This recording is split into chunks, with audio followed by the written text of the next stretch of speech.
Hi YouTube, it's Ian. I'm here on Wednesday with another video for your Paperboy collaboration channel. Last week I was out. I had some personal issues going on. I apologize for the lack of an upload. Because of that, this week I'm going to go ahead and do a dual topic video. So last week we talked about socially transitioning safely, and this week it's about medically transitioning safely. So let's just get right to it.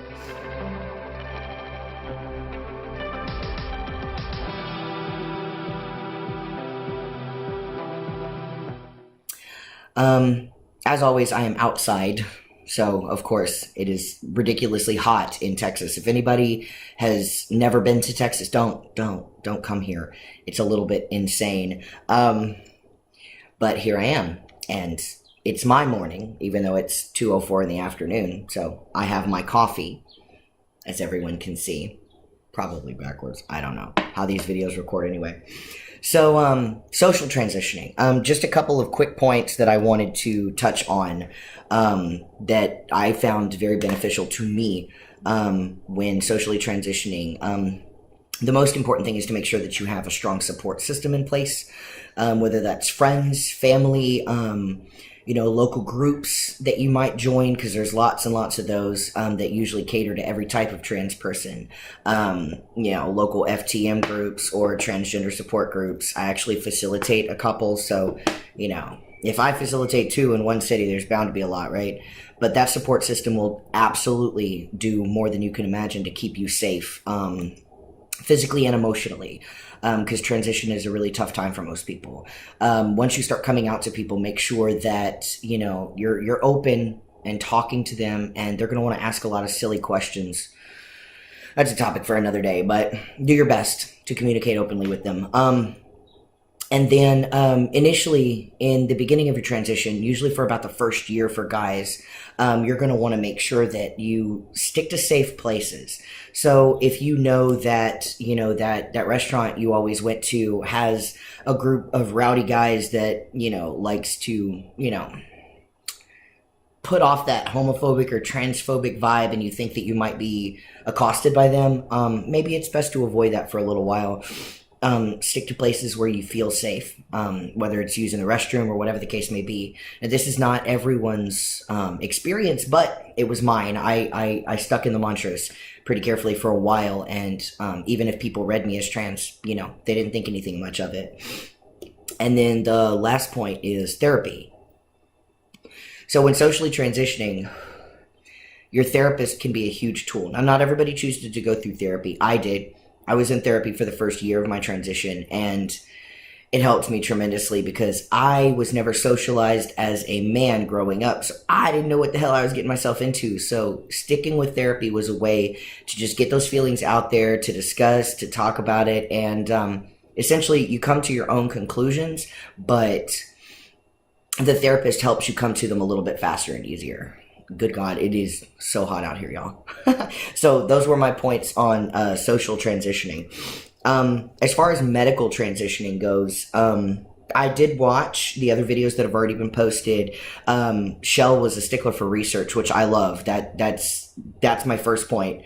Research. So just be very careful. And if the research seems a little fishy to you, ask somebody. Ask other people, hey, I read this, what do you think? Stuff like that, because it'll take you a long way. And then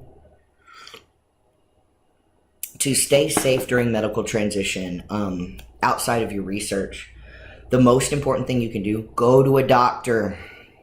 Do not buy testosterone from the guy that lives 2 doors down from you. Don't get it black market, and for goodness sakes, please do not take over-the-counter testosterone boosters.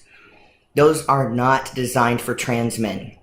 There's 2 different types of testosterone in your body, free and direct. I can't remember which is which and what each one does, but that doesn't matter. The point is, the type of testosterone that we are injecting into our bodies is not the type that this works with. So what you end up having happen to you when you take these over-the-counter testosterone boosters is you'll get practically no effect, and you'll damage your liver, like really, really badly. I've seen this firsthand, and I've worked at medical clinics, so just trust me on this, that there's no safe way to transition herbally. I've never seen that done safely without causing some sort of damage to your body. So please go to a doctor, get your hormone therapy like you're supposed to.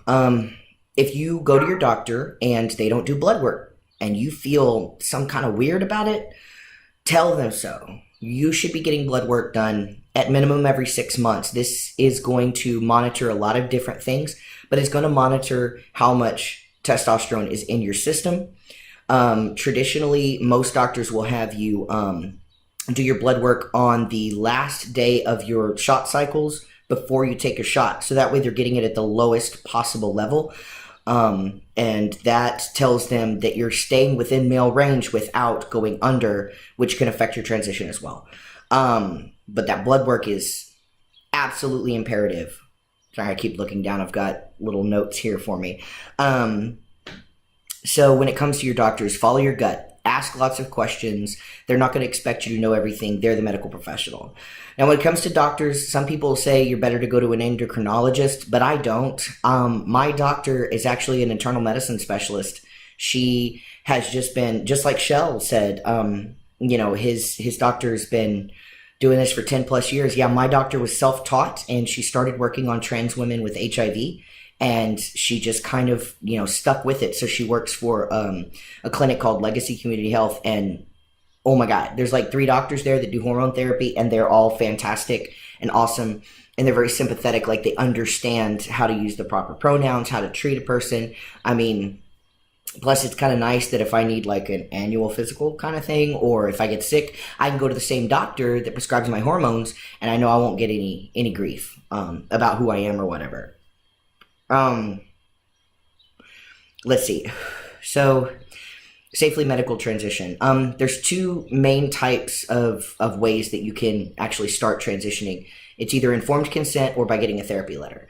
Now, a lot of people either don't feel comfortable with therapists, or they know it's going to take them 6+ months or whatever the case may be, and they don't want to go to therapy.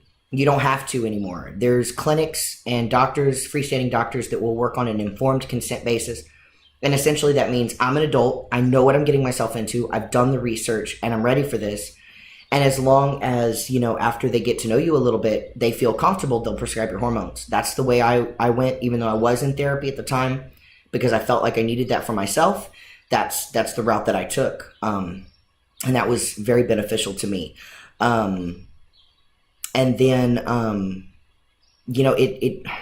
it doesn't sound like it initially, but it's true. So in order to safely transition medically, start saving money, because getting on hormones is not that expensive. I mean, it's not really going to like destroy your bank account. People think that they can't transition just on hormones because it's so expensive, but it's really not. Depending on where you go, depending on where you live, like, it's absolutely affordable, and there's nothing that you need to panic about. But the reason you need to start saving money is, let's say hypothetically you lose your job, you lose your insurance, you're going to want top surgery one day. You don't want to end up going the cheaper route because you didn't save money now and end up having a bad result, or end up, running out of your medication and, you're off your hormones. That can cause you some serious, like, physical side effects, going on and off again. And then you don't want to end up like, buying somebody's black market testosterone or ordering something online because you didn't have enough money to go to your doctor's appointment. So it's best, even if it's just $1 or $2 at a time, put that shit in a jar, save it, whatever you can do, because you're going to find eventually you're going to come up on a place where you're going to need something, a new binder. You don't want to end up using ace bandages. Like, this topic, how to medically transition safely, could honestly go on for hours, but I'm at 9 minutes and I don't have that kind of time to make a video like this.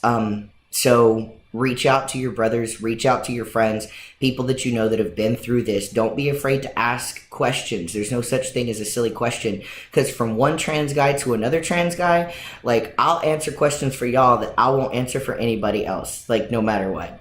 So that's about what I've got time for in this video. Feel free to PM me, find me on Facebook, or post any other questions that you might have below. Especially if you're, in the Houston, Texas area. If you need help, and you don't know where to go, let us know. Like, wherever you are, there's a lot of paper boys on this channel, so maybe we'll be able to help you get into care, and that's not something you can Google.